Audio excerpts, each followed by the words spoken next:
बहू बनी बैंगन। नेहा और नवीन की शादी होने वाली थी और हर लड़की की तरह नेहा के मन में भी अपनी शादी को लेकर बहुत सारे सपनों के साथ साथ कई सवाल भी थे कि किस तरह वो सब कुछ मैनेज करेगी, कैसे क्या करना होगा।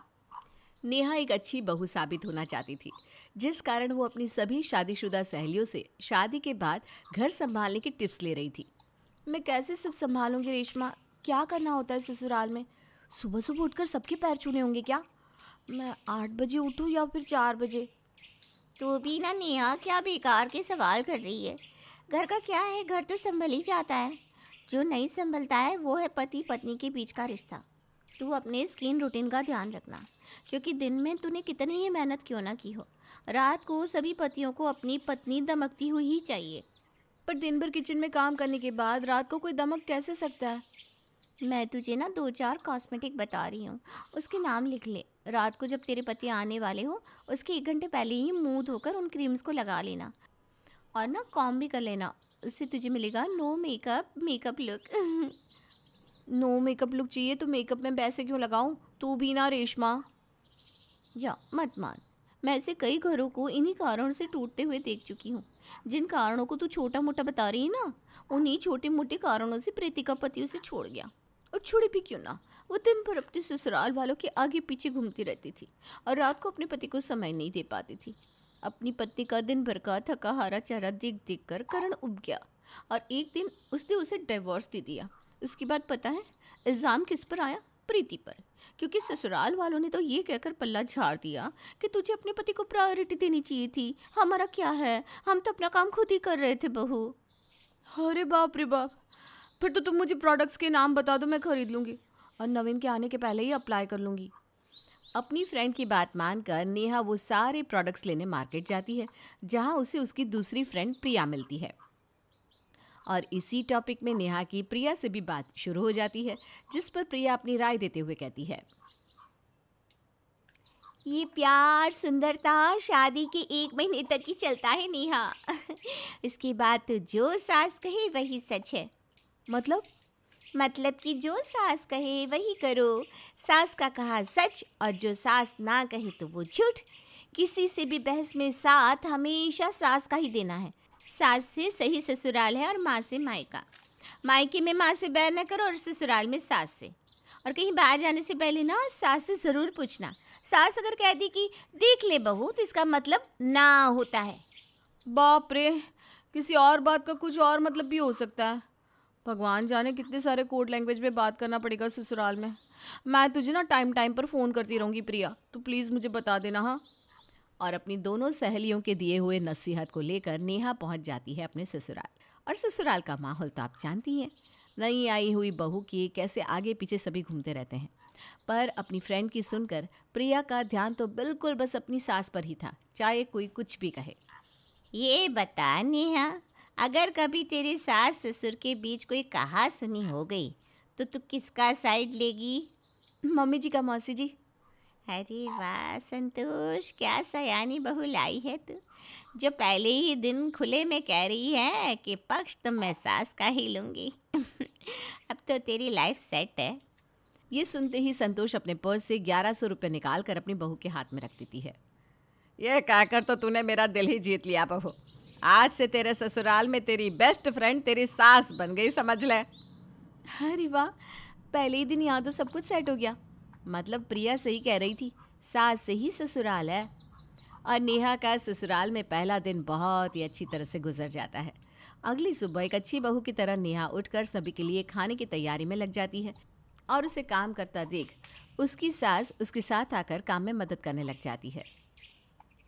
सब कुछ अकेली कर लेगी क्या बहू? अरे बहू लाए हैं, कोई काम वाली थोड़ी ना लाए हैं। चल मैं भी तेरी मदद कराती हूँ। हे भगवान, ये तो चमत्कार हो गया।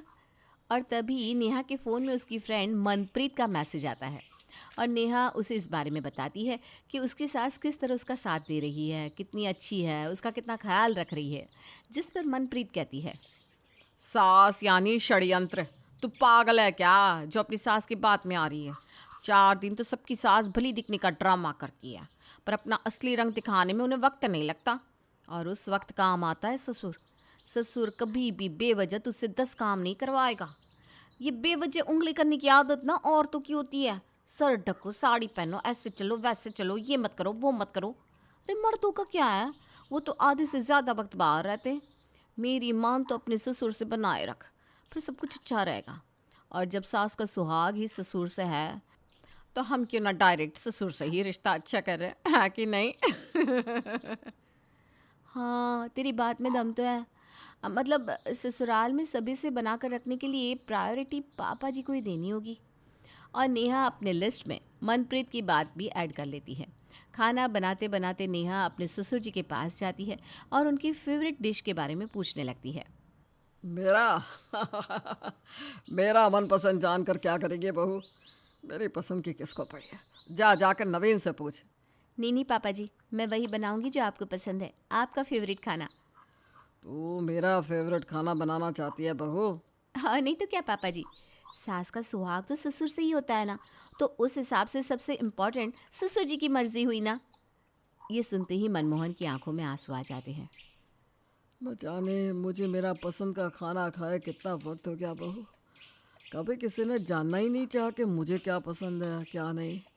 तेरी सास तो हमेशा नवीन के मन का ही खाना बनाती है। आज किसी ने पहली बार मेरे मन की जाननी चाहिए। जुग जुग जी बहू, जुग जुग जी। बाहर नेहा अपने ससुर जी के पसंद की डिश बनाकर टेबल पर तैयार करके रख देती है, जिसे देखकर संतोष कहती है। मदद करे सास और खाना बने ससुर जी के मन का, अच्छा है भाई। वो क्या है ना मम्मी जी। अरे कोई बात नहीं नेहा, मम्मी मजाक कर रही हैं। बेचारी नेहा का तो कन्फ्यूजन बढ़ता ही जा रहा था। दिन भर काम करने के बाद वो रेशमा की कहीं मान कर तैयार हो जाती है, जिसे देखकर मनमोहन कहता है। कहीं बाहर जा रही हो क्या बहू? नहीं तो पापा जी। तो ये नो मेकअप मेकअप लुक क्यों किया? मुंह धो लो, सोने का वक्त हो गया है। ये आपको भी पता है? Oh my God. पर पति की भी तो सुननी थी। नेहा अपने ससुर की बात काट कर कमरे में बिना मुंह धोए चली जाती है और ये बात मनमोहन को पसंद नहीं आती। इसी तरह दिन बीत जाते हैं। नेहा कभी किसी की बात सुनकर अपने ससुराल में किसी का पक्ष लेती, तो कभी किसी और की बात सुनकर किसी का। पर ये सब कितने दिन चलता? पहले तो किसी ने कुछ कहा नहीं, पर कुछ दिनों बाद एक दिन नेहा की बुआ सास डाइनिंग टेबल पर सभी के सामने उससे पूछती है। एक बात बता बहू, पति बड़ा कि सास? कभी तेरे पति ने तुझे बाहर जाने से मना किया और सास ने जाने को कहा तो तू किसकी बात मानेगी? अपनी सास की। और पति का कुछ नहीं? नहीं, मतलब उनका भी है पर। देख लिया दीदी, मेरी बहू से कितने भी उल्टे सवाल कर लो, उसे साथ तो मेरा ही देना है। मान लो तुम्हारा पति तुम्हें कोई कपड़े पहनने को कहे जो तुम्हारी सास को पसंद ना हो, तो तुम क्या वो कपड़े पहनोगी? हाँ, ये जो कहेंगे वैसा ही करूँगी ना। किसी बात पर तुम सास का पक्ष लेती हो, किसी बात पर पति का, तो ससुर जी का कुछ नहीं? हे भगवान, ये तो बड़ा कंफ्यूजिंग होता जा रहा है। ये कंफ्यूजिंग हो नहीं रहा, तुमने इसे कंफ्यूजिंग बना दिया है नेहा। तुम्हें क्या लगता है हम सबको इस चीज़ का अंदाज़ा नहीं है? तुम एक थाली की बैंगन बन गई हो, जो कमरे के अंदर मेरी तारीफ़ करती हो, बाहर मम्मी की, खाने के टेबल पर पापा की। सबको खुश रखने वाला कभी किसी को खुश नहीं रख पाता। तुम्हारी फ्रेंड्स तुम्हें अपना एक्सपीरियंस बताती है, ज़रूरी नहीं कि तुम्हारा भी एक्सपीरियंस वैसा ही हो। हाँ बहू, नवीन ठीक कह रहा है। आई एम सो सॉरी पापा जी, मम्मी जी और नवीन जी, आपसे भी। पर मैं क्या करती? मेरी एक फ्रेंड कहती थी कि घर में सबसे ज़्यादा इम्पोर्टेंट ससुर होते हैं। कोई कहते सास तो कोई कहता है पति। पर मैं एक ही बात सुनो तो दूसरा नाराज़ हो जाता है और दूसरे की बात सुनो तो तीसरा। बेचारी, अरे तो किसी की मत सुन बहू, तुझे जो सही लगे वो कर। खाने में आलू बना, बैंगन नहीं। इस बात के बाद नेहा समझ जाती है कि उसे अपने अनुसार चीज़ें करनी चाहिए, ना कि अपनी दोस्तों की सलाह पर।